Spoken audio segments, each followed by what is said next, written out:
Salama, soyez bénis, shalom. Salama veut dire shalom, voilà c'est shalom. Soyez bénis abondamment. Alors aujourd'hui, je fais cette sortie par rapport à la Pentecôte. La Pentecôte, voilà. Et il y a beaucoup de personnes qui m'écrivent par rapport à la Pentecôte. Maman, comment est-ce qu'on doit orienter nos prières par rapport à la Pentecôte, tout ça. Alors l'Éternel a jugé bon que je fasse cette sortie-là. Et soyez bénis abondamment. Avant d'aborder le sujet de la Pentecôte, vous êtes nombreux qui avez suivi mon témoignage de 2003, où j'ai été ravie en esprit pendant que je priais avec mes frères et sœurs. Voilà, vous avez écouté ce témoignage-là. Et pendant ce témoignage, quand je rendais ce témoignage, je vous ai dit que quand l'Éternel m'emmenait au ciel, il ne faisait que me dire, Pam, j'étais envoyé ici pour t'enseigner, pour ne plus qu'on t'enseigne. Écoutez très bien. Africa, je t'ai envoyé ici pour t'enseigner, pour ne plus qu'on t'enseigne. Durant tout le parcours, c'est-à-dire les visites dans le royaume des cieux, en 2003, l'Éternel m'a fait la grâce de visiter 6 compartiments du royaume des cieux. Et il m'a dit, on t'a envoyé ici pour t'enseigner, pour ne plus qu'on t'enseigne. Il me l'a dit 19 fois. Il me l'a dit 19 fois. Bien-aimé, je veux parler de la Pentecôte, mais je veux déjà ouvrir votre esprit. Pour tous ceux qui ont suivi mon témoignage de 2003, je ne faisais que dire, le Saint-Esprit me disait, on t'a envoyé ici pour t'enseigner, pour ne plus qu'on t'enseigne. Mais, vous comprenez? Voilà. Je ne suis pas mieux que vous. Écoutez-moi très bien. Je ne suis pas mieux que vous. Vous comprenez? Mais l'Éternel fait grâce à qui il veut. Il fait grâce à qui il veut. Ça ne veut pas dire que je ne dois pas être enseigné. Non, l'Éternel m'a dit, tu vas rencontrer des hommes sur la terre. Tu vas rencontrer des femmes sur la terre. Le hasard n'existe pas. Si j'établis cette connexion-là, c'est qu'ils ont quelque chose à t'apporter ou soit tu as quelque chose à leur apporter. Donc, ce n'est pas parce que le Saint-Esprit m'a dit, Pam, on t'a envoyé ici pour t'enseigner, pour ne plus qu'on t'enseigne, que je ne dois pas écouter mes frères et sœurs sur la terre.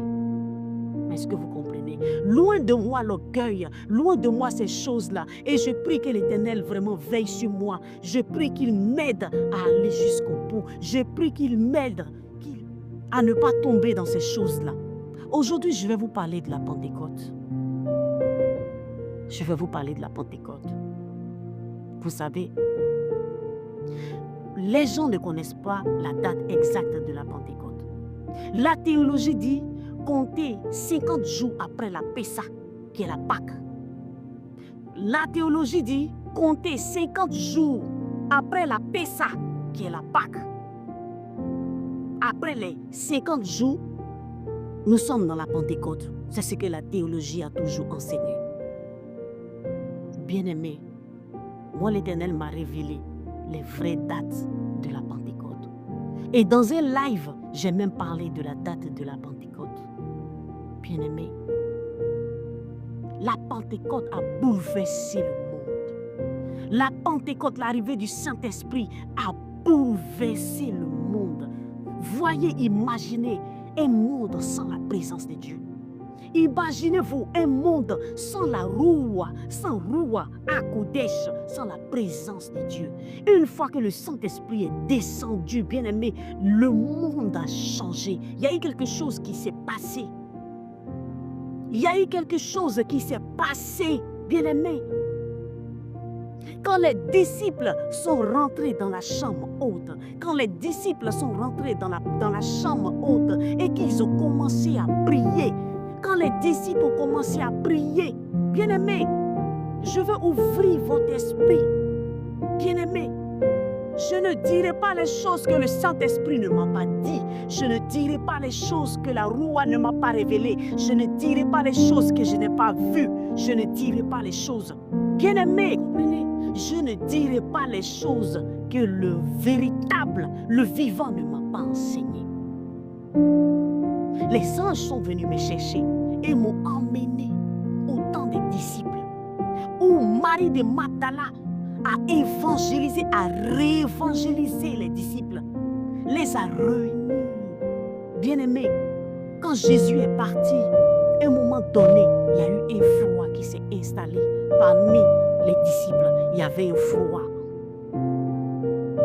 Jésus leur a dit de demeurer ensemble, de prier, de demeurer ensemble. Il y a eu un froid qui est arrivé. Je vous dis ce que la Roua m'a montré. Je vous dis ce que la présence, l'Éternel m'a montré. Je vous dis ce que le vivant m'a montré en ce qui concerne la Pentecôte.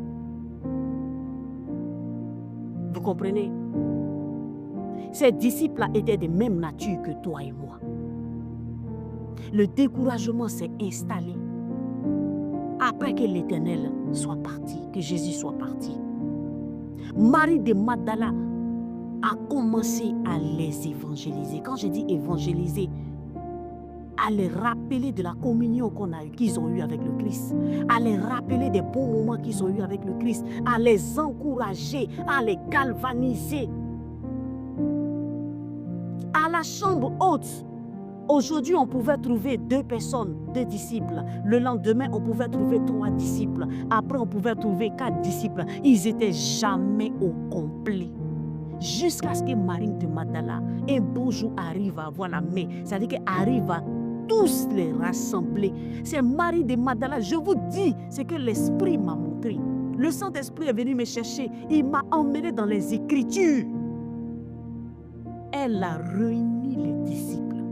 Ils étaient au nombre exact. Ce jour-là, ils sont allés prier dans la chambre haute. Ils sont allés prier dans la chambre haute. Ils ne s'attendaient pas que ce jour-là, ils allaient être visités. Ils ne savaient même pas que ce jour-là, c'était un jour où le monde complet allait changer. Où le système du monde allait changer. Où la roue, où la présence de Dieu allait s'installer, allait freiner à partir d'aujourd'hui. Quand Jésus est mort à la croix et qu'il a dit tout est accompli. Pourquoi il a dit tout est accompli là? C'était qu'après sa victoire à la croix, le Saint-Esprit allait rentrer en action pour freiner les œuvres de Satan, pour freiner les œuvres de l'ennemi, pour freiner la présence de l'ennemi sur la terre. Bien-aimé, si on t'avait dit que la Pentecôte là, c'était un seul jour, la Pentecôte c'est un seul jour, si on t'avait dit que la Pentecôte là, c'est 50 jours après la Pessa, écoute-moi très bien. Il y a ce que la théologie dit, il y a ce que la théologie dit et il y a ce que Dieu dit. Écoute-moi bien. Le système de ce monde nous dit la journée commence à 24 heures et se termine à 24 heures. Le système de ce monde, la Bible dit il y a eu un soir et un matin. La journée commence à 18 heures et se termine à 18 heures. Écoutez-moi très bien. C'est pour cela que les musulmans connaissent ce secret-là. Tous les 18 heures, ils sont dans la présence. Tous les 18 heures, ils se connectent. Tous les 18 heures, vous allez voir les musulmans commencer à prier. Bien-aimé, moi, je viens de loin. Je viens de loin. J'ai mon caractère. Le monde du showbiz me connaît. Comment est-ce que je menais ma vie quand je n'étais pas affranchi véritablement? On me connaît. J'ai dit à l'Éternel, moi je ne peux pas suivre quelqu'un que je ne vois pas. Je ne peux pas suivre quelqu'un que je ne connais pas. S'il est véritable, toujours on dit le Dieu d'Élie, toujours on dit le Dieu de Moïse, on dit le Dieu de nos pères. Moi je veux le voir. S'il est vivant, s'il est véritable, qu'il se révèle à moi. Bien-aimé, c'est comme ça que Jésus s'est révélé à moi. Parce qu'il sait, il connaît mon caractère. Il a vu que j'étais en détresse. Je voulais savoir qui il était. Écoutez très bien cette vidéo que je suis en train de faire sur la Pentecôte.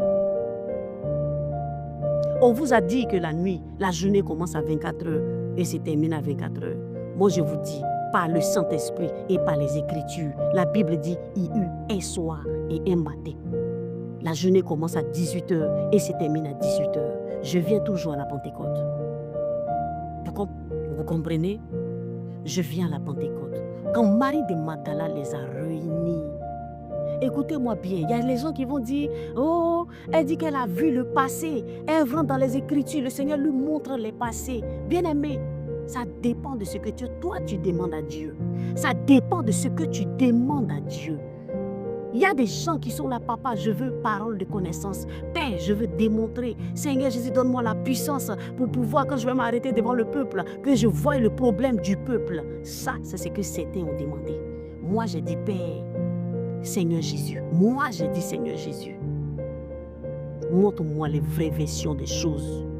Tu es la Roua, tu es le Saint-Esprit, tu es le véritable, tu es le vivant, tu es le roi des rois. Montre-moi les vraies versions des choses.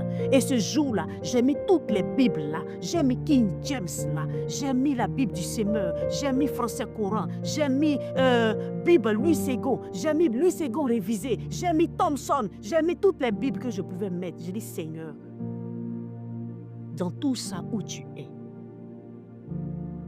où es-tu, Père? Révèle-toi en moi. Montre-moi les vraies versions des choses. Papa, tu connais mon cœur. Tu connais mon cœur. Montre-moi les vraies versions des choses. Par sa grâce, mes frères. Par sa grâce. Par sa grâce.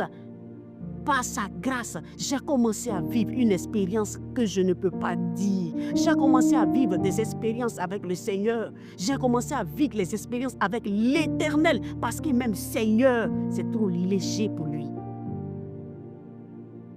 Éternel.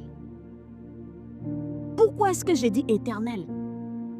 Parce que même quand il va se présenter dans une église, quand il tombe sur quelqu'un, il dit ainsi parle éternel. Éternel, c'est celui qui est. Quand il s'est présenté à Moïse, il a dit je suis. Voilà, c'est son véritable nom. Vous comprenez? Je reviens à la Pentecôte.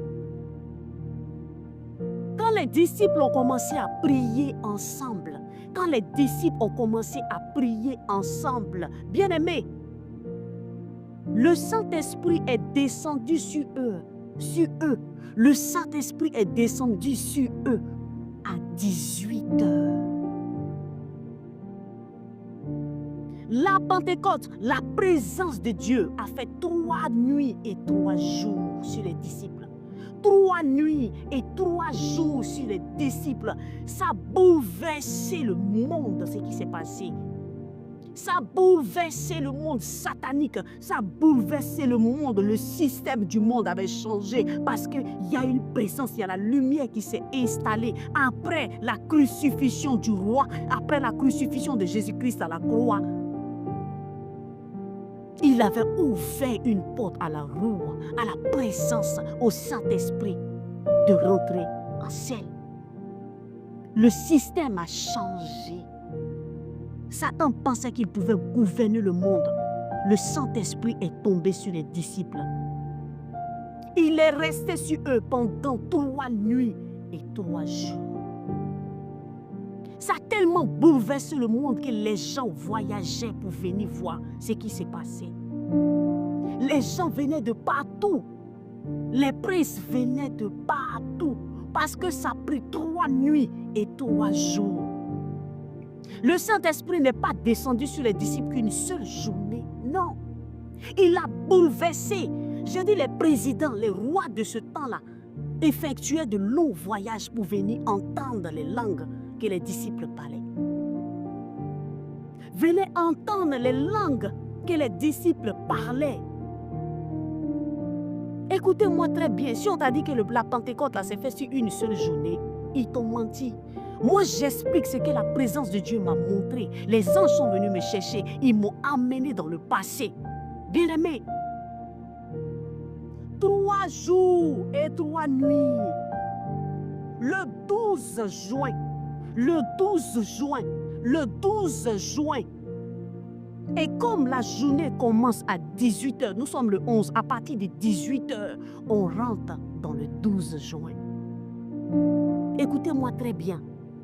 Je vois une Pentecôte qui est en train de se célébrer, une seule journée. Oh, c'est la Pentecôte. Écoutez-moi très bien. C'est un événement pour le corps du Christ. C'est un événement pour le corps du Christ. C'est un événement pour... Le Saint-Esprit a fait 3 nuits et 3 jours sur les disciples. Les gens venaient les entendre parler une autre langue. Les gens voyageaient, venaient de partout pour venir les écouter. Le monde venait de partout parce que ça a mis du temps sur les disciples. Ça a été un événement glorieux que personne n'a pu oublier. Pendant 3 jours et 3 nuits. Et là, leur vie avait complètement changé. Le système du monde avait changé. Quiconque disait au nom de Jésus, il y avait un pouvoir. Voici le pouvoir qui accompagneront ceux qui auront cru en mon nom. Ce pouvoir-là s'est déployé au jour de la Pentecôte. Ce pouvoir-là est rentré en action au jour de la Pentecôte. Le Saint-Esprit n'est pas que venu sur les disciples. Le Saint-Esprit n'est pas juste venu sur les disciples. Il est venu dans le monde entier par la Pentecôte. Ça a été la porte de vertu. Est-ce que vous comprenez? Donc, il y a ce que la théologie enseigne et il y a ce que la présence de Dieu nous montre. Je dis toujours, vous pouvez changer la Bible. Vous pouvez mettre plusieurs versions des Écritures. Vous pouvez mettre plusieurs versions. Chacun s'élève ici, il augmente. L'autre vient, il change les Écritures. Mais le Saint-Esprit, qui peut changer le Saint-Esprit? La parole, qui peut diluer la parole? Parce que la parole est différente de la Bible. Parce que la parole est différente de la Bible. Beaucoup d'entre nous lisent la Bible. Beaucoup d'entre nous lisent la Bible. Même les francs-maçons connaissent la Bible. Il y a des musulmans qui prennent la Bible, qui disent qu'ils connaissent la Bible par cœur. Il y a beaucoup de personnes qui viennent, qui disent qu'ils connaissent la Bible par cœur. Mais la parole, peu sont ceux qui l'ont rencontrée. La parole, c'est une personne. Tu peux déchirer la Bible, mais tu ne peux pas détruire la parole. Tu peux changer les Écritures, mais tu ne peux pas changer la présence, le Saint-Esprit. Tu peux changer, amener des versions, mais le Saint-Esprit, il est éternel. Qui peut diluer la parole? La Bible dit tout passera sauf ta parole. La Bible dit la parole s'est faite chair. Elle s'est faite chair. Elle s'est faite chair. Elle ne s'est pas fait un papier. Non, elle ne s'est pas fait papier. Elle s'est faite chair. Elle est rentrée dans le monde. Tu peux détruire la Bible, mais tu ne peux pas détruire la parole. C'est pour cela que j'encourage, je dis tous les jours, cherchez une intimité véritable avec l'Éternel. Cherchez une intimité véritable avec l'Éternel. Beaucoup n'ont pas cherché cette intimité-là. Beaucoup ont lu la Bible. Les musulmans connaissent la Bible. Les francs-maçons connaissent toute la Bible, de la Genèse jusqu'à l'Apocalypse. Mais ils n'ont pas fait un tête-à-tête avec la parole. Quand tu fais un tête-à-tête avec la parole, tout change. Tout change. Vous comprenez? Quand tu fais un tête-à-tête avec la parole, tout change. Vous comprenez? C'est un événement à ne pas négliger. La Pentecôte. Oui, à partir de ce soir, 18h, nous rentrons pleinement dans la Pentecôte. Il y a une porte qui est ouverte. À partir de ce soir, 18h, les prières que vous devez faire, dites merci à l'Éternel d'avoir envoyé sa présence. Dites merci au roi des rois d'avoir envoyé sa présence. Voici le pouvoir à tous ceux qui l'ont reçu. Il a donné le pouvoir de devenir enfant de Dieu. Merci à l'Éternel d'avoir fait rentrer la roue, la présence qui nous maintient, la flamme qui est en nous. Merci à l'Éternel d'avoir ouvert cette porte-là, de nous faire la grâce d'envoyer le Saint-Esprit. Bien-aimés, pendant les 3 nuits et les 3 jours, bien-aimés, tu dois glorifier le nom de l'Éternel. Tu dois célébrer Yeshua Mashiach, le véritable, le vivant, sans rien demander de lui. Sans rien demander. Quand je dis sans rien demander, ne viens pas mettre le matériel. Ne viens pas dire, Père, je veux ceci, je veux voiture. Non, papa, inonde-moi. Père, inonde-moi. Yeshua, inonde-moi. Mes bien-aimés, c'est ça la Pentecôte. Mes bien-aimés, à partir de 18h aujourd'hui, voici la prière que vous devez faire à l'Éternel. J'entends parler d'offrande. Oh, on dit qu'on doit faire une offrande. Après les 50 jours, c'est la Pentecôte. Une offrande pour clôturer. J'entends parler d'offrande. Bien-aimé, ne fais aucune offrande. Pendant le temps de la Pentecôte, ce n'est pas l'argent qu'on demande. Ce n'est pas offrande pour clôturer. Ça n'a rien à voir. J'entends parler d'offrande. J'entends parler d'argent. Mon frère. Mon frère. Hey. Hey. J'entends parler que d'autres disent qu'il faut faire une offrande. Il faut faire une offrande pour clôturer. Il faut faire une offrande parce que nous sommes au temps de la Pentecôte. Vous devez faire une offrande. Mon frère, il n'y a pas d'offrande. Il n'y a pas d'offrande. Bien-aimé, couche-toi à terre, dis merci pour le Saint-Esprit. Merci pour la roue. Merci pour la présence de Dieu. Depuis qu'il est rentré en scène au jour de la Pentecôte, aujourd'hui, on fait lever les paralytiques. On ouvre les yeux des aveugles. Mais bien-aimé, on fait parler le sourd-muet. Celui qui ne savait pas lire, s'est lu par la présence de l'Éternel. Il y a eu un bouleversement dans le système quand le Saint-Esprit est descendu. Il n'y a pas d'offrande. Ne faites aucune offrande à quelqu'un. Je vous en supplie, écoutez-moi très bien. Il n'y a pas d'offrande. On ne fait pas offrande pour Pentecôte. On ne fait pas offrande. Le Saint-Esprit est descendu, venez faire offrande. On ne fait pas d'offrande. Écoutez-moi très bien. Soyez bénis abondamment. Soyez bénis abondamment. Shalom, shalom.